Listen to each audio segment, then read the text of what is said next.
This is Mocha Mommy bringing you another video, and this video is going out to a great content creator, Locked Honey Princess.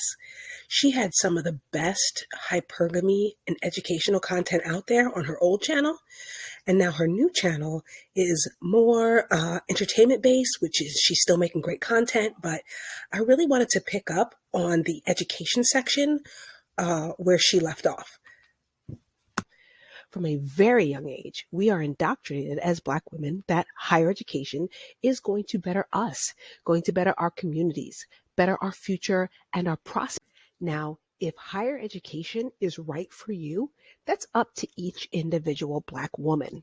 Now, whether you're a certified nurse's aide, a licensed cosmetologist, you have a master's degree in business or social work, you're a bachelor's degree carrying certified teacher, or have a Juris Doctorate in law, you fall into the category of being an educated Black person. You got to ask yourself, do you like school?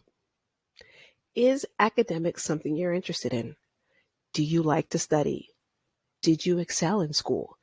Did you take the right classes, and are you on the right path? Do you have a definitive career goal? And does that career goal require a degree or just a license or certification? One piece of advice that I like to give students, especially working adult students, is to decide if you're going to be a full-time student and work part-time, or be a part-time student and work full-time. Okay? To do full-time student, full-time work is only a recipe for failure. I also suggest that people who have a very large educational goal to break it up into small pieces. Let me give you an example. If you want to be a veterinarian, somewhere along the line, take a class in either dog grooming, dog training, or being a veterinary technician.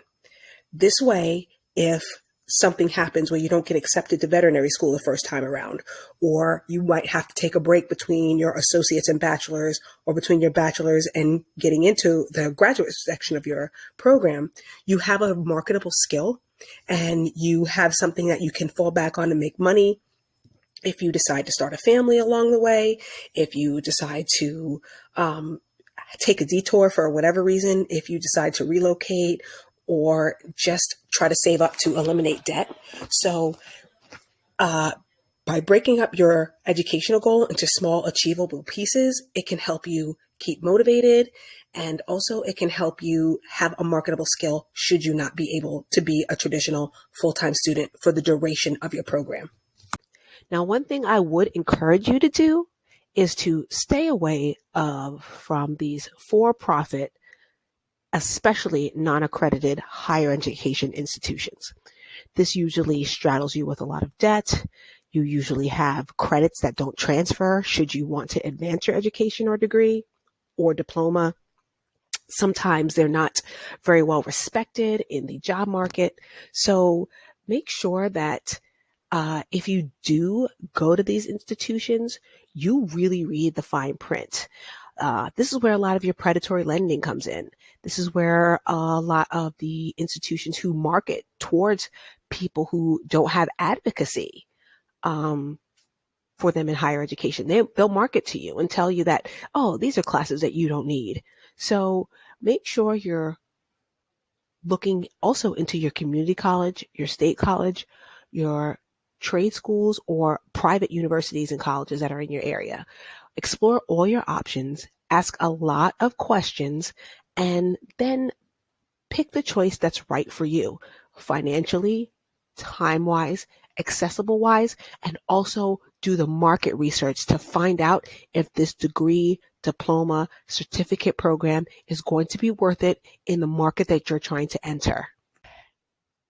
Now, when I was in higher education, I worked at several community colleges here as a nursing instructor, and the school that had the best job placement rate, which is the rabbit that we were all chasing on the community college level, was Texas State Technical College, which is TSTC. It had several campuses throughout the state of Texas, in Central Texas and on the Gulf Coast, and they had the highest job placement rate. Their students, after 6 months prior to graduation, had the highest job placement. And because it was a state school, all of their credits transferred to a lot of the major Texas universities, both public and private. So this was just the real most ideal situation. And this is the rabbit that so many community colleges in the state of Texas were chasing. So if you are in the state of Texas, look into this school because this is some of the feeders into the healthcare industry, the oil and gas industry, the transportation industry, skilled trades, a lot of the IT and information technology, cybersecurity industry. So they cater to both working adults and traditional students, depending on the campus. So I really highly suggest those of you who are in the state of Texas to look into this school because it has one of the highest success rates. Some other in-demand fields are business, accounting, and actuary sciences, education, logistics, technology, real estate, and some of the STEM fields. Now, content creator Locked Honey Princess and I both share a passion for a career in healthcare. These careers are so fulfilling, they're diverse, and they've given both of us a lot of opportunity to serve patients, meet great people, and really envision a future for ourselves and just give us the upward mobility that we look for, that we're desiring. So I really respect her for being honest about her path in healthcare and how far it's taken her as a young woman. Right now, the pandemic that we're in has shown us more acutely than ever how important our healthcare workers are, not just nurses and doctors, but also the clinical lab technicians who are testing for the coronavirus, the respiratory therapists who are running the ventilators and oxygen delivery systems. Just how important healthcare is, and then the need. Right now, this is the most money I've ever made. The demand is so high that I have been compensated for my time. Now, no matter what school you go to, the minute you unpack, the minute you register, and the first stop you should make is not to the parties, is not to the student union. It is to career services. Career services is what's going to help you determine the market for the degree or the degree plan, the certificate or licensing program that you're interested in. Career services can help you make college more affordable, accessible, and connect you to the employers that have the jobs that you want and that can communicate the skills that are needed to enter that job market. Go to career services first, especially if you are undecided. Especially if you're undecided. If you think that you might want to do business, go to career services. Get those paid or for credit internships to find out if it's something you actually like. If you don't, guess what? There are no stakes involved. Finish out the semester and then next semester take on the next internship. Take on the next part-time job opportunity. Okay? This is how career services helps you. It's going to let you know what the demand is for what it is you're entering.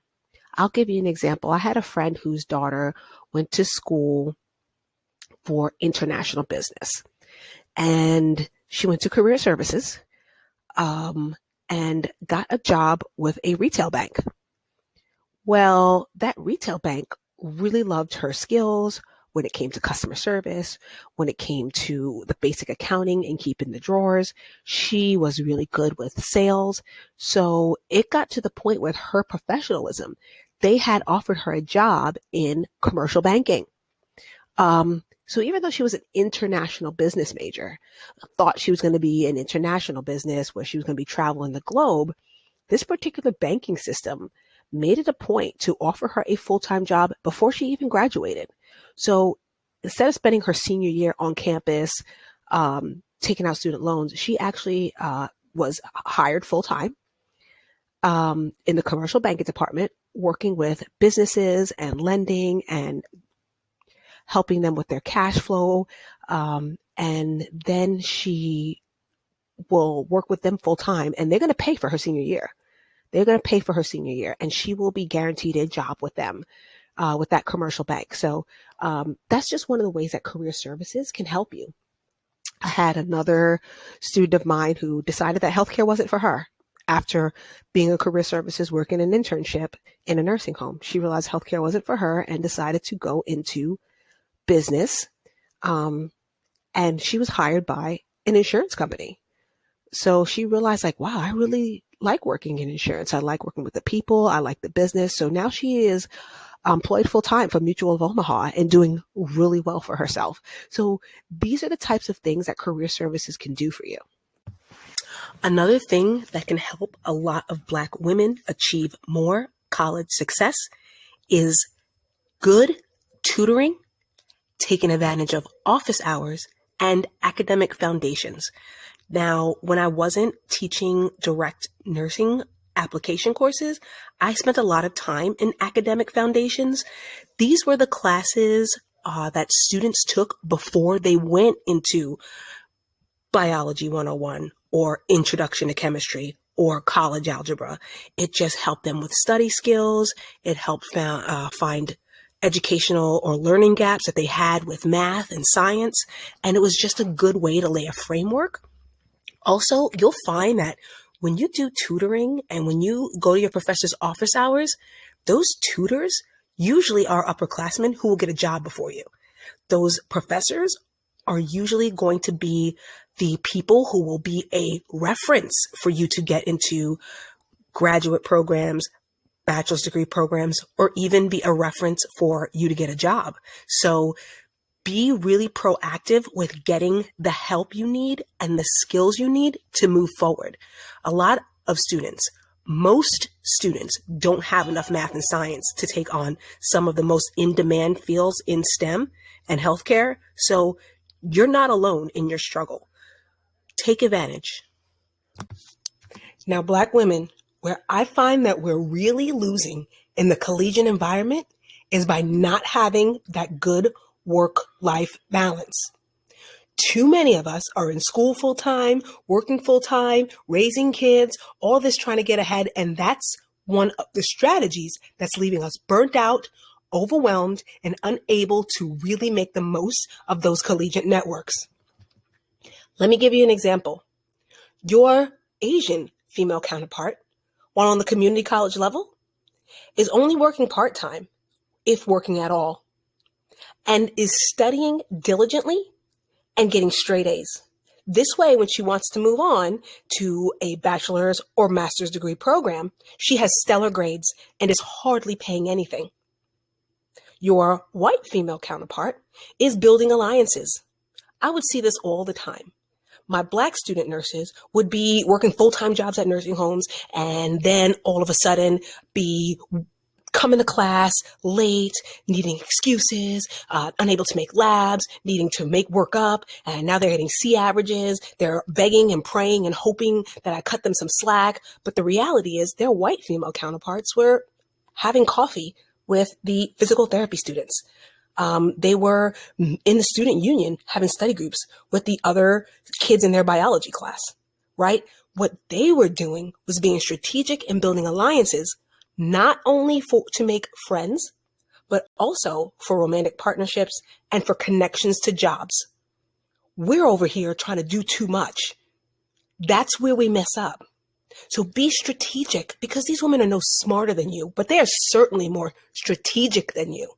Have a good work-life balance, which is one of the reasons why career services is so important.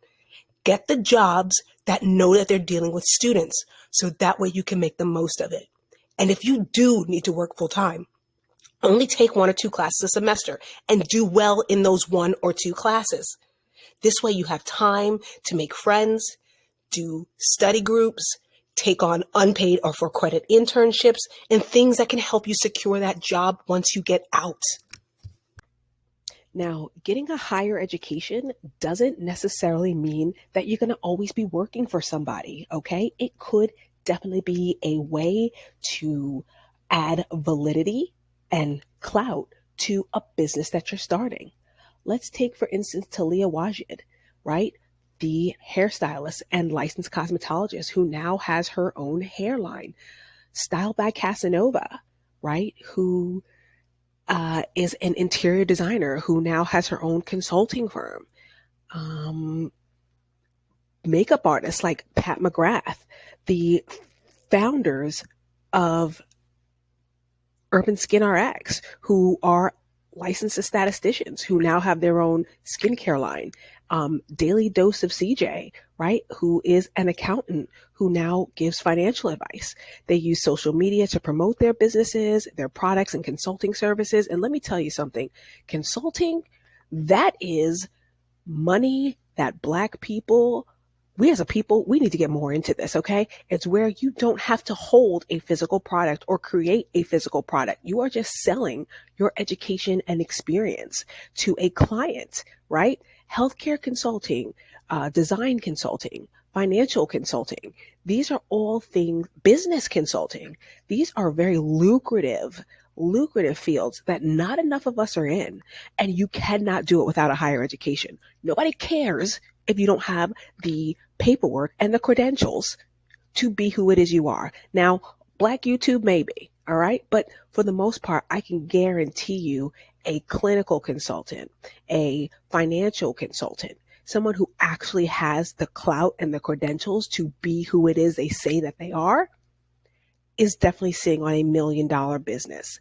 My older sister, who is a physician, is now selling her education and experience to uh, to customers, right? She is a psychiatrist, and with more people wanting to make sure that people in the criminal justice system and people in the VA healthcare system get access to proper psychiatric care, she can now sell that education and experience to other people for a very hefty price. And because of her education and experience, she can set her market rate, and she will be our family's first millionaire, right? From selling that education experience. She doesn't have to keep a whole bunch of t-shirts in her basement, right? She doesn't have to keep a bunch of inventory.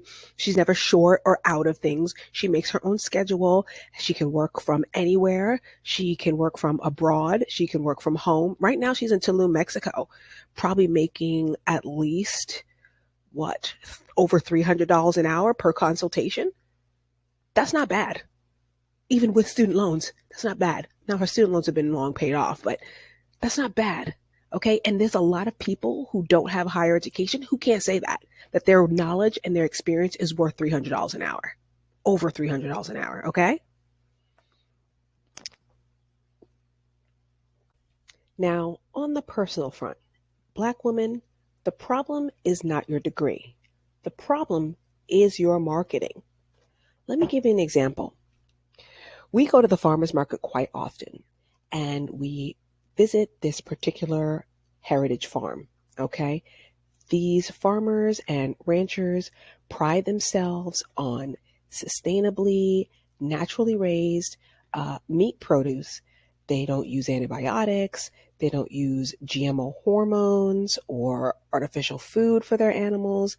Their animals are grass fed. They have very high humanitarian standards, and they create an incredible quality product. Now, no matter how quality their product is, a vegetarian will never value it. A vegan will never value it.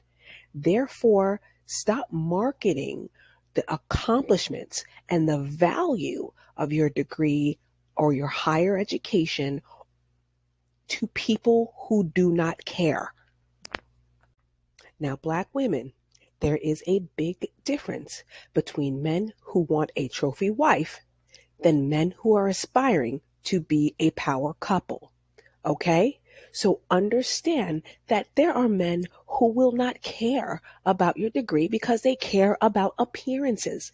They don't care about creating power, legacy, and creating the type of dynasty that it would take an educated woman to pull off. They only care about image. So therefore, don't bother calling into their lives or super chatting your criticisms because they don't care. My suggestion is to read. Right now, we're going over the Power Couples Playbook. That's what we're doing as a couple. I also suggest you read both Barack Obama's Audacity of Hope and The Dreams of My Father. Probably one of the best books I read on power couple dynamics would be Capital Gains by Chip and Joanna Gaines, who you might recognize from HGTV, and also The Millionaire Next Door. Recognize the difference between someone seeking a trophy wife and somebody who is trying to create a power couple dynamic and will value what it is that you actually bring to the table as an educated Black woman. Now, if you really want the advice of a male YouTube personality who can let you know what wealth building actually is, let's take it from men who are actually building wealth. The first person I really recommend is Mr. Anthony O'Neill. Um, he is under the Dave Ramsey umbrella, and he talks about the debt-free degree, telling you how to get your college education without going into without having to rely on student loans. He has a YouTube channel that also talks about Black business, predatory lending, and things that can often happen to African American women in particular, simply because we're the largest consumers of the Black community, right? Also, I suggest Clark Howard as far as things like budgeting and investment, and Jaspreet Singh of the Minority Mindset. He has a very, very good take on higher education. So I'm going to link his video in the description box as well with Locked Honey Princess so that you can really see how higher education can benefit you, whether you go into the corporate world or whether you go to start your own business. Also, don't let people speak on what it is they don't know. Okay, let me give you an example.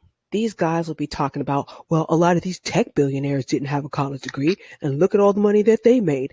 Yeah, you're right. Bill Gates did not finish his education at Harvard. But at the same time, when you have a father who's a NASA engineer, you probably don't need a lot of the things that Harvard can give to you in their computer science department. Mark Zuckerberg, when you start coding at 14 and 15 years old, you probably don't need much that a higher educational institution can offer to you. But one thing that I will say is you notice a lot of these tech billionaires, when it comes to a lot of their executives, a lot of their venture capitalists and corporate partners, every single one of those people have a degree. So you're right. The founder might not have a degree, but everybody who works for him sure does.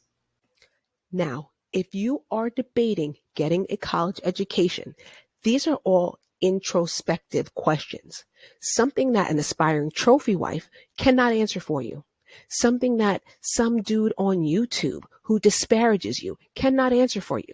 That is a question you can only answer for yourself. Because once you get your education, there are going to be men who appreciate it.